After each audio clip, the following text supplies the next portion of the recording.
Hello, everybody, and welcome to UNTV, where we are about to give our reactions to Minecraft Live 2021.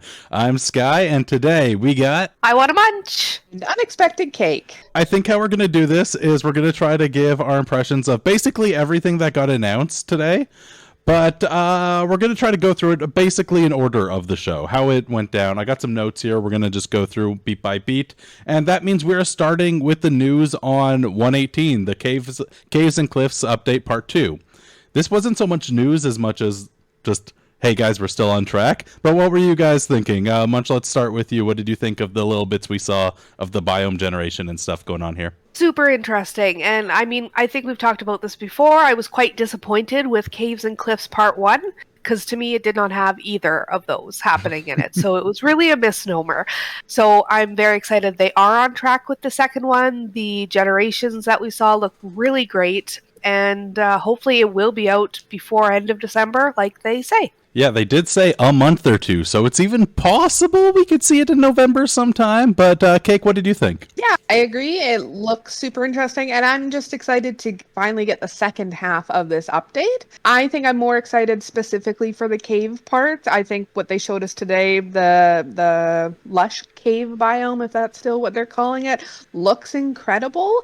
I just want an underground base and live like a mole person. Totally. I am quite disappointed that some of that underground stuff is getting pushed to 1.19, like the Warden and the Everything with the Deep Dark, yeah. Yeah, so, because we've been waiting for that for a long time. They announced that a long time ago, and it keeps getting pushed, so. Yeah, it does look like for everything we got announced last year, it's essentially been split into 3 at this point with the Deep Dark. And actually, we didn't hear anything about the archaeology that was announced last year. We still don't know anything about that, if that's coming with the wild update, if that's in a far future kind of thing, if they've just decided to scrap it. What's going on there? I was initially excited for that. I thought it would bring a new interesting adventure part to the game, but I've seen things online and there's just some people that didn't care about it, that are like, well, that's you're just adding something that's not Minecraft to Minecraft, which I think is silly because Minecraft evolves.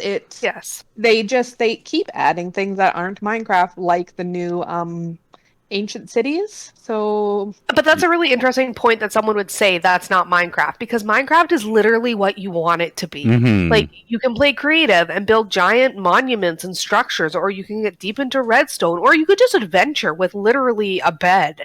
Like, it doesn't matter because it's Minecraft. So I think adding in more of that adventure type thing with the archaeology and the fossils would be super interesting, and I really hope we do get some more news about it. Yeah, hopefully we get something on that. And one last thing that we got to mention with the Caves and Cliffs Part 2 that I think is the nicest thing and the thing that got me most excited about is just how it's going to be fitting in with the worlds that we already have, both with the biome blending where they showed ungenerated chunks going up to generated chunks and how they're going to smoothly transition between them, and the fact that when the bedrock goes down by, I forget exactly how many blocks, that's happening everywhere, even in previously generated areas, which is not something I expected. I thought to get to the lower areas, we would first have to go to ungenerated areas.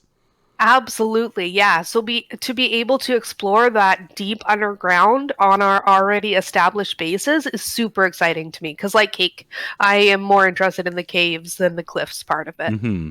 The next thing is basically Minecraft is coming to Game Pass for the PC, giving both Bedrock and Java Edition to the PC Game Pass, which isn't something any of us are overly concerned about, I don't think, because we generally play on console. But you both do have Game Pass, right? That's true, and I do have Game Pass, and when they announced that, I was like, oh man, I already bought Minecraft for my PC, so now I could have it with Game Pass and play Java. So that's kind of interesting, is that I could now download Java and play that on my PC as well, just to see the difference, because, yeah, we are strictly Bedrock with our community.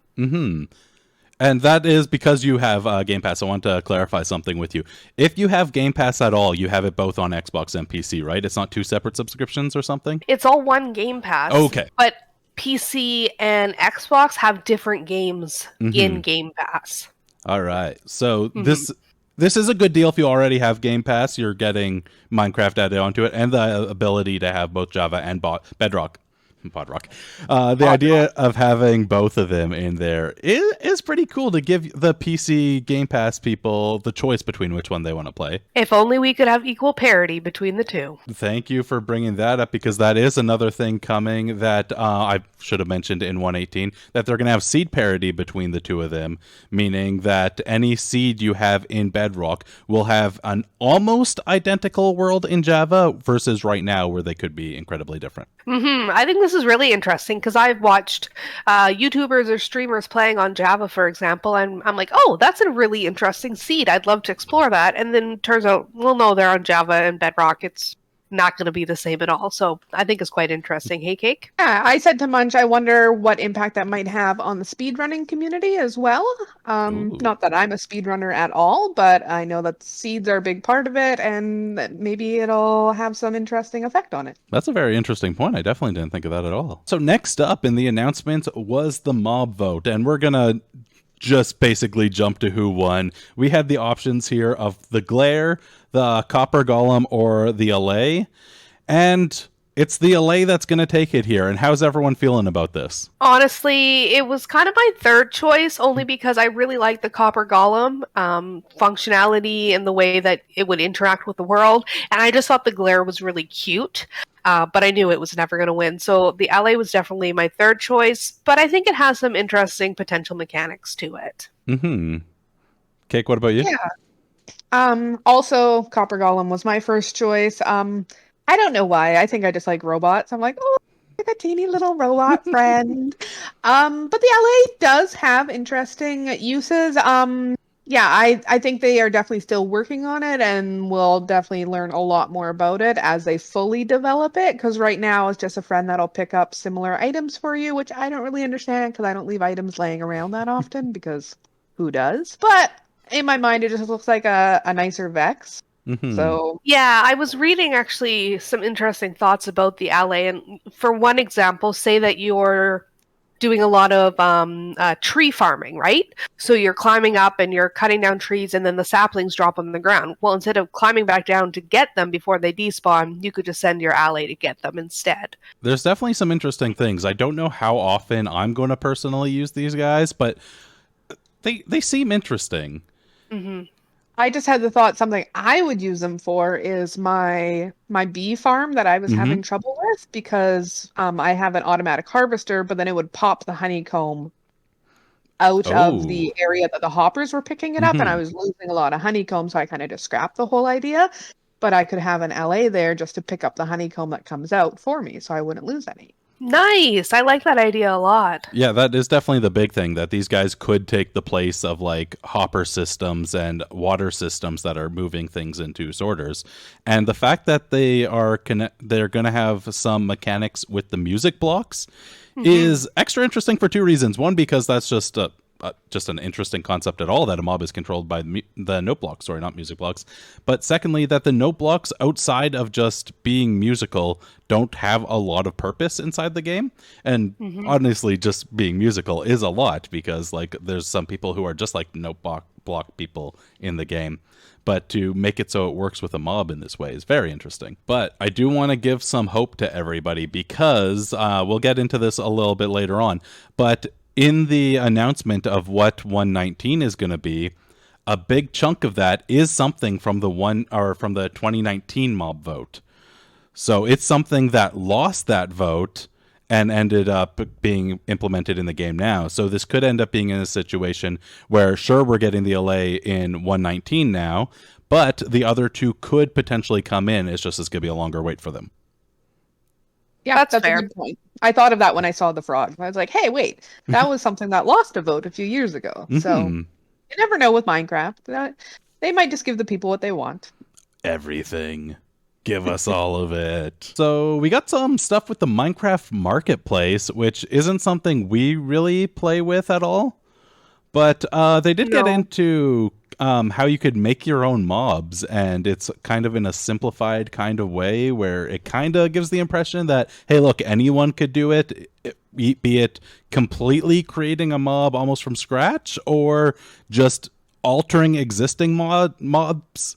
Like they showed off designing different looking wolves to make them look like your own dogs. And do you guys have much to say about this? Cake? Well, Cake as a pet owner, I think, would be very excited to have her own cats following her around in Minecraft. Yeah, I think so. I mean, my cats are basic. So there's an orange cat and there's a black and white cat in the game already. They pretty much look like my cats.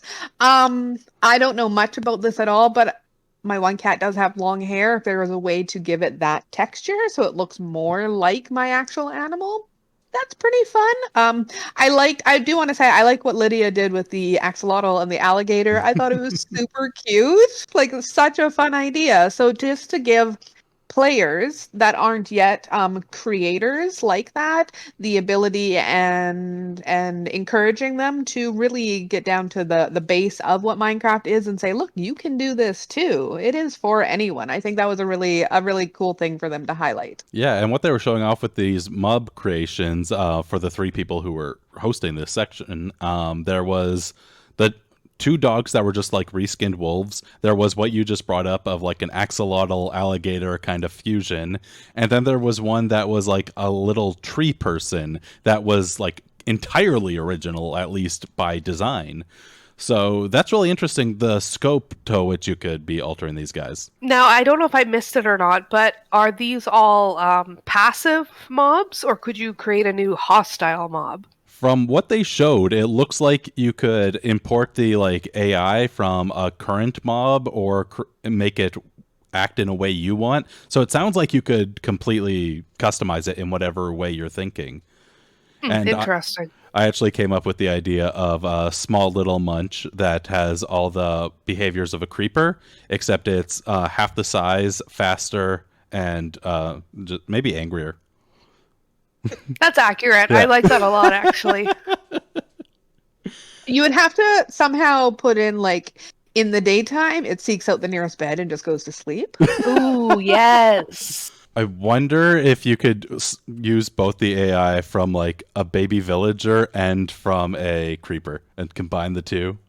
Just jumping on all the beds.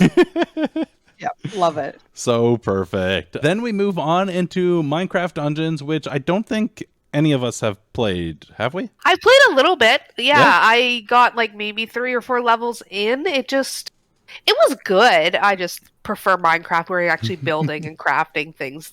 Minecraft Dungeons is exclusively an adventure game, right? I like it. It's something that I would definitely play again. The big thing they've announced here is the idea of seasonal adventures versus any kind of bigger DLC, because that's what they were announcing last time. Some big DLC levels, I think, adding to the story and such, versus this time it's something much smaller but much more continuous, where these seasonal adventures are basically going to be during each season, you could get adventure points, which are used to unlock new customizable stuff like new pets and new emotes and all of that kind of thing.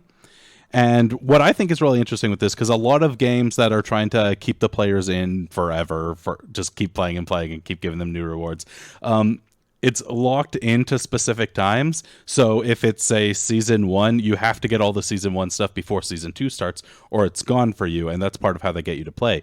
But what they were talking about in here is the seasonal stuff, you could jump between them. So you could decide, even though it's season 4, you want to go back and unlock season 1 stuff, which is kind of great because it means people who weren't playing right at the beginning still have a chance for it. That's a really interesting way to deal with or roll out seasons. And I mean, a prime example of that is Animal Crossing, right? Mm-hmm. You miss a season and you miss certain rewards or items or whatever, right? So to be able to go back and play through a season that you might have missed or didn't have time to complete entirely, I think is very interesting. And I should also point out that this is partially paid and partially free content, where apparently there will be different tracks depending on whether or not you're paying. I don't know if the payment is included in like if you had a season pass for the game with the DLC, or if it's a new payment, or how that's working.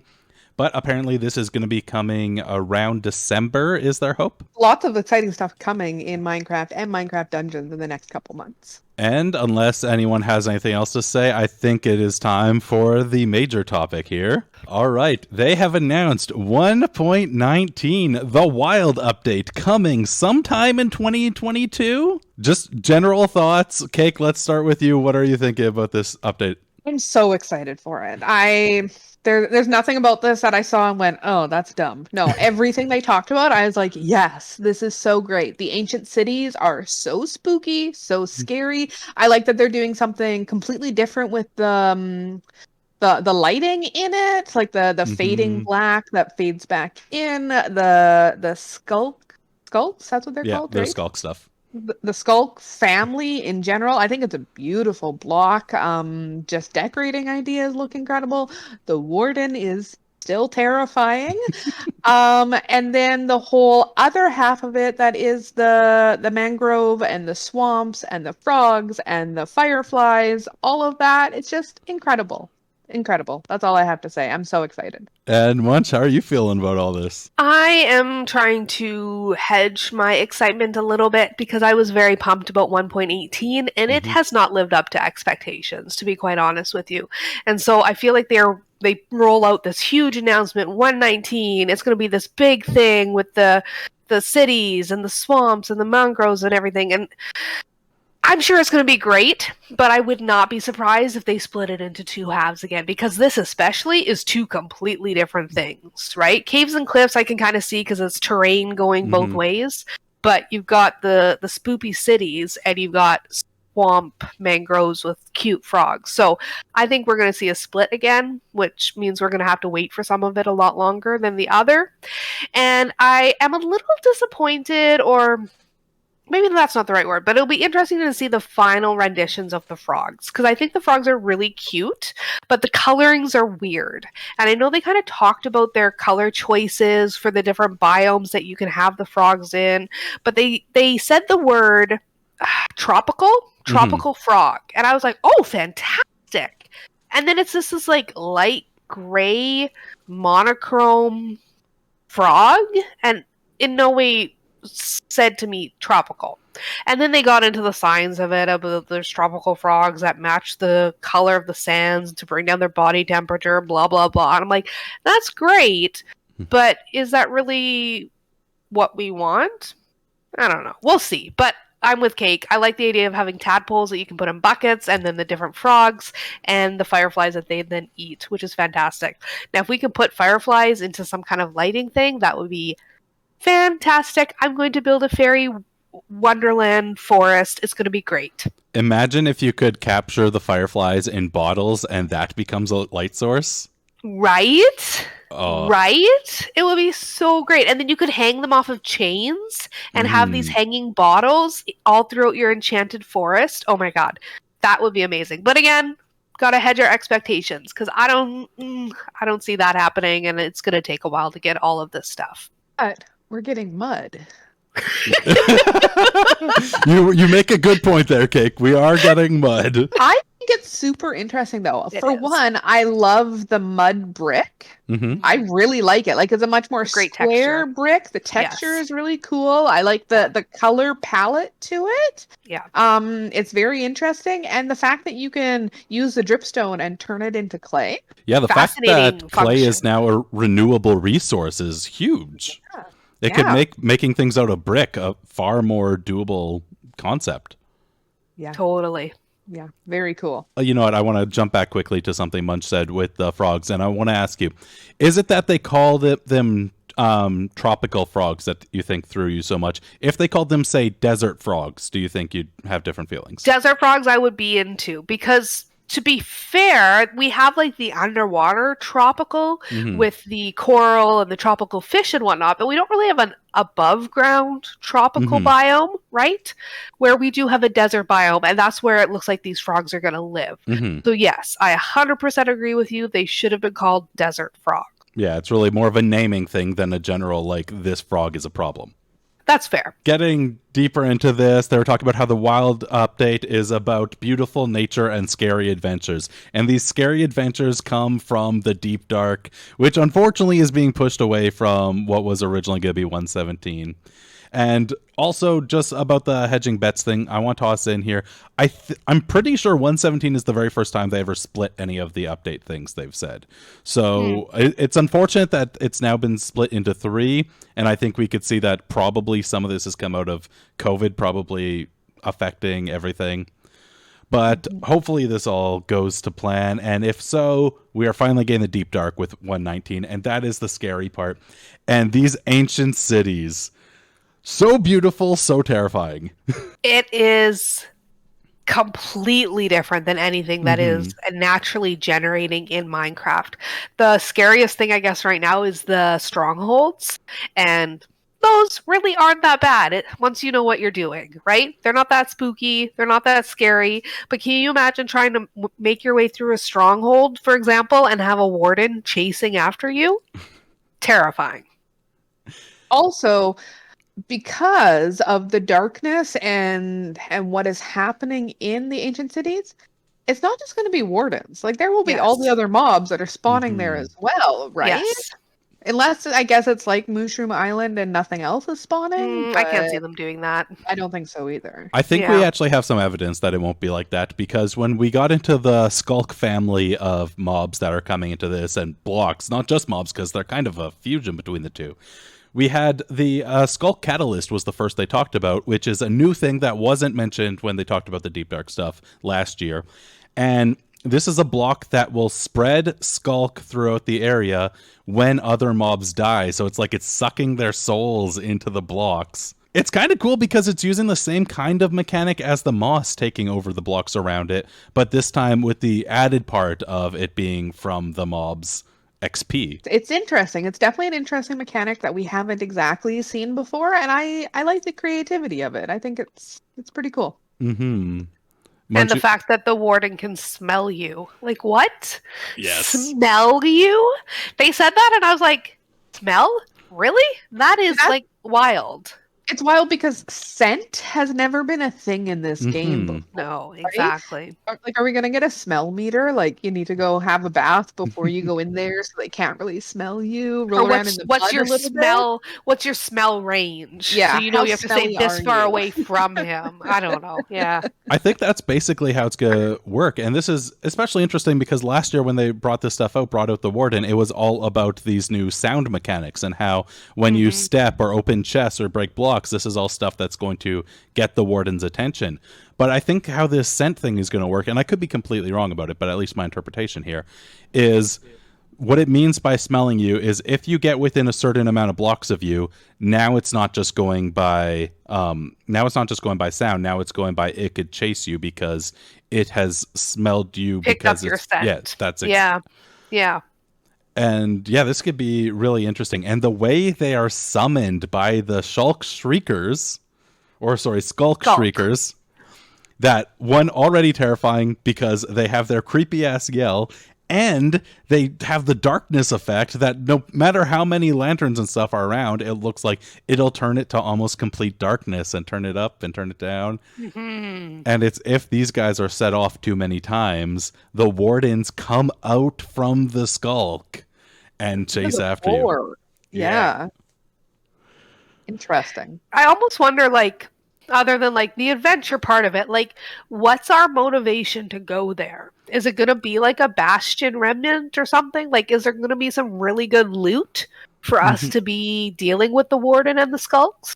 They did hint at that there's going to be some new stuff for you to find here, but unfortunately we didn't really aside from the Skulk blocks, we didn't really get a sense of what might be the treasure that's down here.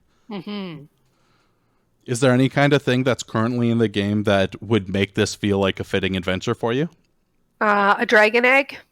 If you could get another dragon egg, that would be dope. That'd be very interesting. Cake, you got any ideas? No, I guess I'm just trying to think of like other gemstones because we have diamonds, we have emeralds. Like, You're thinking of something new, like adding Sapphire or something? Yeah, Ooh. yeah, something like that, which I don't know what purpose it would serve. Sapphire, and it's magical, so it ties into the enchanted forest, mystical firefly thing, and you could, like, I don't know, use your cauldron and like make actual spells or something. I don't know. That would be wild. But So, Munch, just to clarify, you saw everything from this update and you're just like, how do I combine it all into my fairy forest? yeah, the fairy forest that I have not started. I'm working on another forest right now, and then eventually I'll start a fairy forest. And I'm like, how can this fairy? Is this enchanted? Sapphires, please. Because Munch is like a couple updates behind with her nether forest. We'll be in like 1.23 and she'll be like, huh, a fairy forest with the fireflies. That's what I should be working on. Yeah, that's very, very fair, Cake. Very fair. Next up is the biome identity, is something that they were describing as the beautiful nature. And we only got a couple, like, very painted, like, test shots from this. One being of the birch forest, which added mushrooms to the sides of the birch trees. Now, we didn't see this actually in game. It was just a kind of test thing. Artist description. Yeah.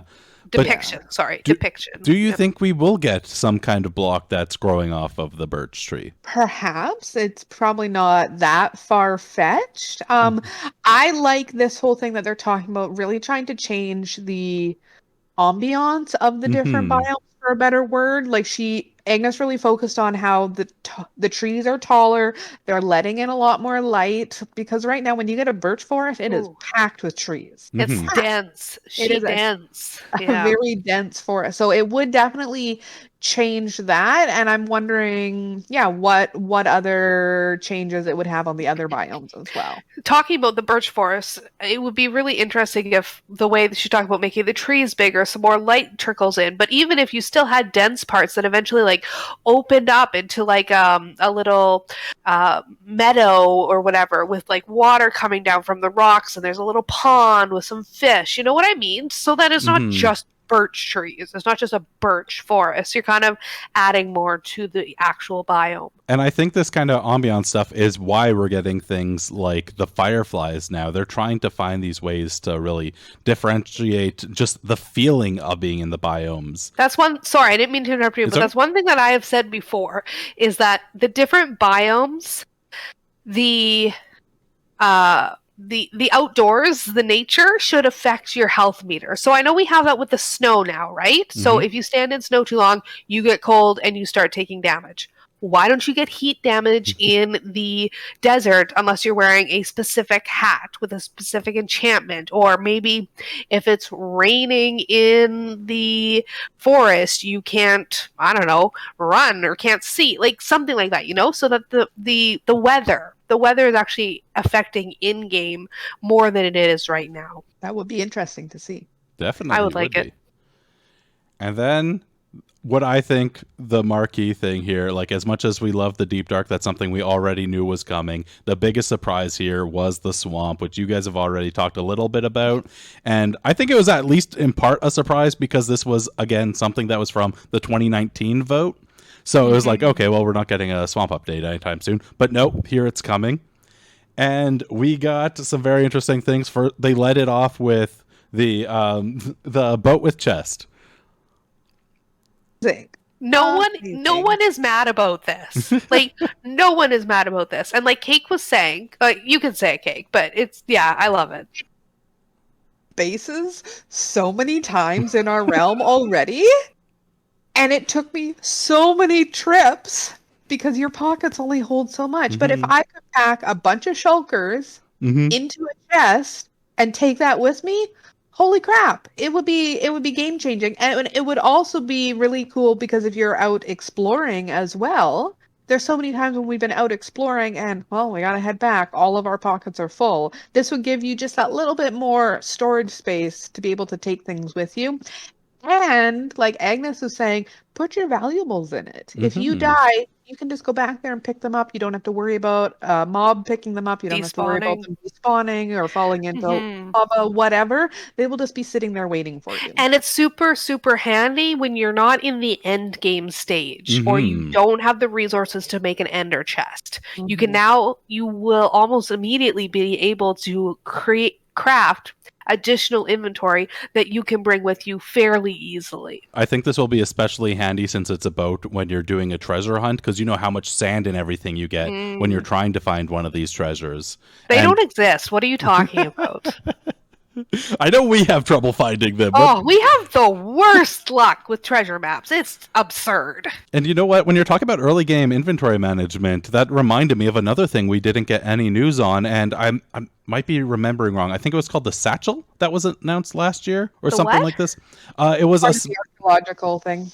Yeah, it was announced with that stuff, and it was going to be made out of rabbit hide, I believe, and basically give you a small bag that you could put up to 64 of a block into. And I had mixed feelings about it because the capacity was only like a stack of something. It didn't sound like it was as good for helping inventory as it could have been. But it's weird that we didn't hear anything on it. I don't understand that, because if it only holds a full stack and it takes up an inventory slot anyways, how is that giving you any extra space? I think it was also able to work with different items. So if you have like 3 diorite and 4 granite and 6 blah, blah, blah, you mix them all into the one satchel. Oh, but just up to 64 items. Yeah. Or you could say like put 1 sword in it and that's all that'll fit, because that adds up to a stack essentially because it's unstackable. Yeah, it was. I could see where they were trying to go, but it didn't really make sense. And I feel like they have pivoted from that to the boat chest boat, whatever we're calling it. Boat with chest. Best. Chote. It's a little too close to chode. No one would call it that. But I think it's also interesting, because I think this is something I learned recently, is that you can put a lead on a boat. So does that mean when you're in a boat, you can also be pulling a boat on a lead?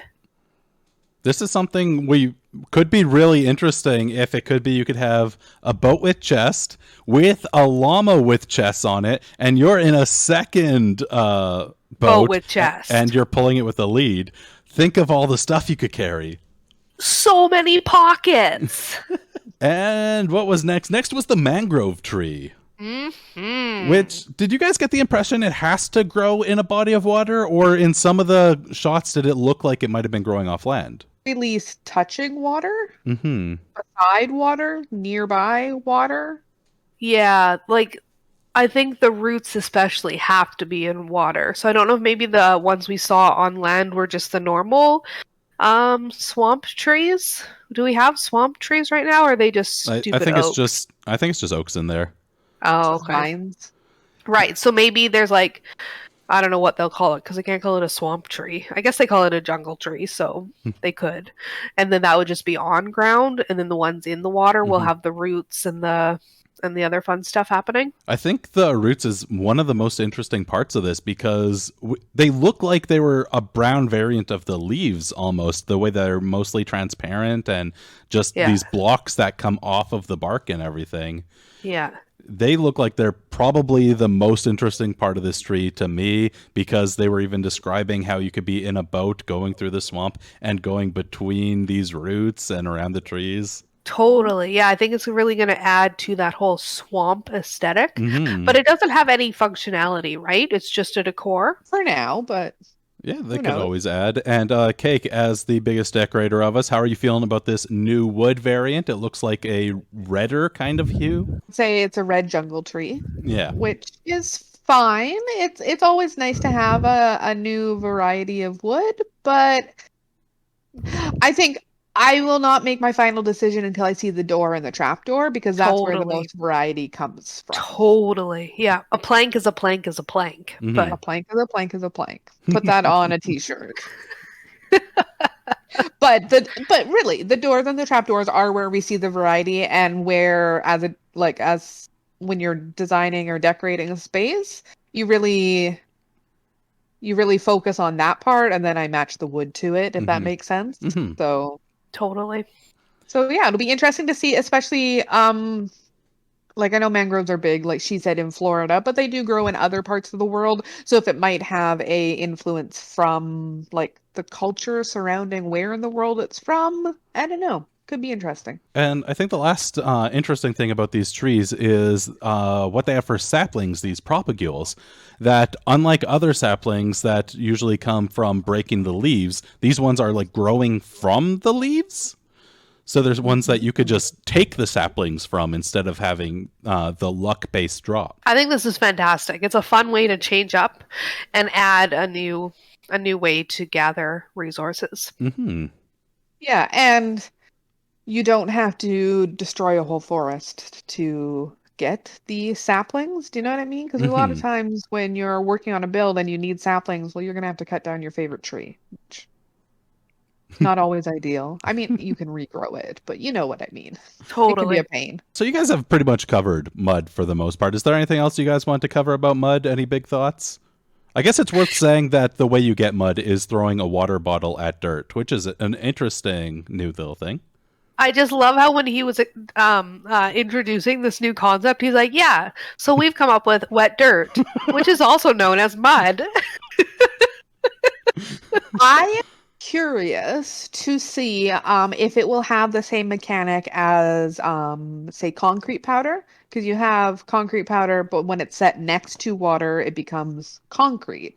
So is any dirt that is around a body of water, will that be mud? Will you have the water and then mud and then dirt out from that? Ooh, that's interesting, because I think that might change dirt too much if every dirt that's touching water becomes mud, but maybe not. It would also be great if it had the mechanic that if you step on it, you get stuck a little bit or you sink a little bit, like actual mud. Or slow you down at the very least. Yeah, right? exactly. Exactly. Or just give you like footprints for a little while that just track behind you. Oh, that would be fun. What's actually really interesting is I was involved in a couple group chats during Minecraft Live, and one of them, someone was saying that mud will be cool if it could be working like a quicksand kind of thing, which is almost what you guys are saying there, if it's slowing you down while you're walking in it. Or like a trap, right? And now we are on to the cute and derpy frogs. And I love that Agnes kept using that description for them, cute and derpy. I didn't think they were that derpy.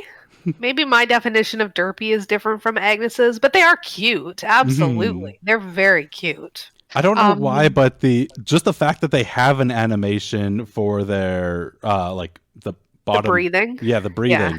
That surprised me that that's happening, and it looks so great. Yeah, and I like how they're doing the same thing that they did with the bees, making them larger than they really should be relative to everything else. Because, frogs are not that big. I was worried if we ever got frogs, they'd be like bats, just these little tiny things that are just there for no purpose. But still, I guess they don't really have a purpose yet. They interact with lily pads and drip leaves, which are super cute. I don't know. I'm excited to see what they do with them. I can't really think of what purpose a frog would have and what drop it would have. It could have a food source. I'm just going to throw that out there. You could eat a frog, maybe. You get frog legs from it. Yeah. That is the big thing. It could just be completely passive with not much going on. It would be interesting if someday they add in a poison variety and you kill it to get a poison of some sort. What if you could tame a frog and it's your familiar in your enchanted forest and you could just carry it around with you? Yes, Munch, what if? Oh my goodness! Munch is in a whole other game. I just want to be a spoopy witch that lives in an enchanted forest. Is that too much to ask? Are you a witch or are you a fairy? Which one is it? Both. Oh, okay. Both. Okay.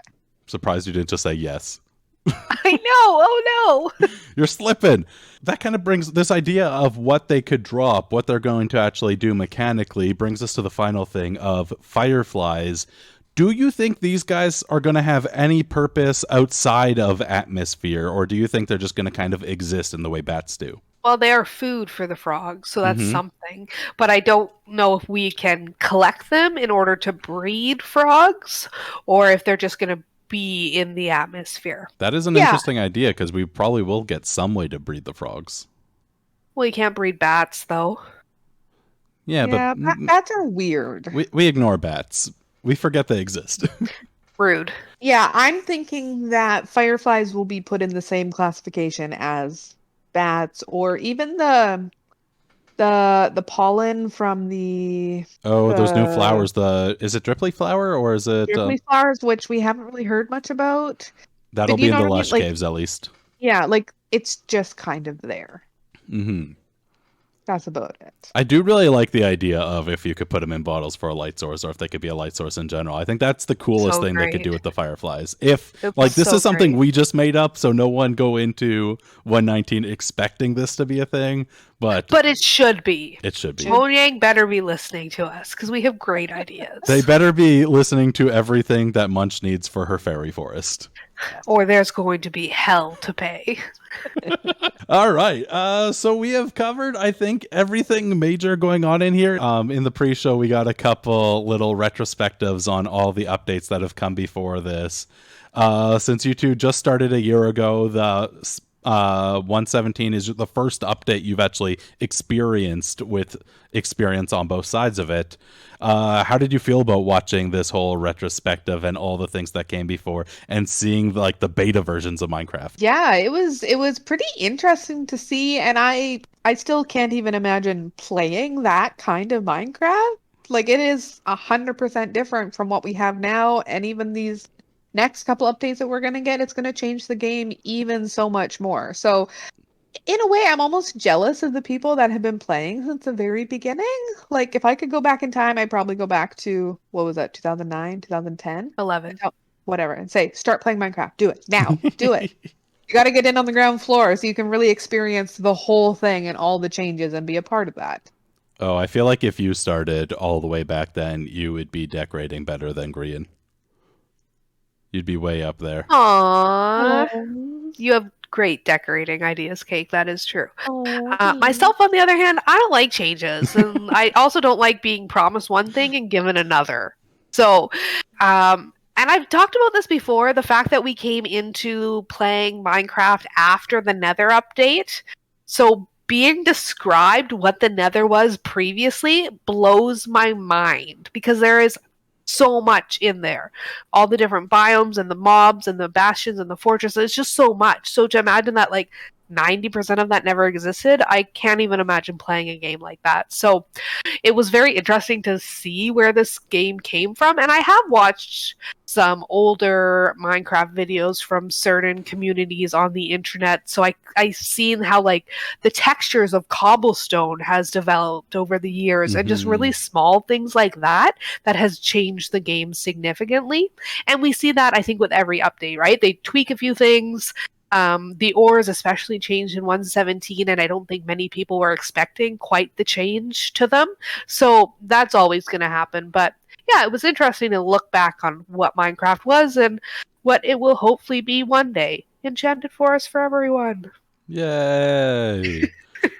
Yeah, me having played since I want to say 2012 or so, watching those kinds of retrospectives are always interesting to just remind myself of it. Like when I started playing, it was before villagers were around. I think in my first world, my first world didn't even have a village because they introduced villages before they introduced villagers to like the console versions at least.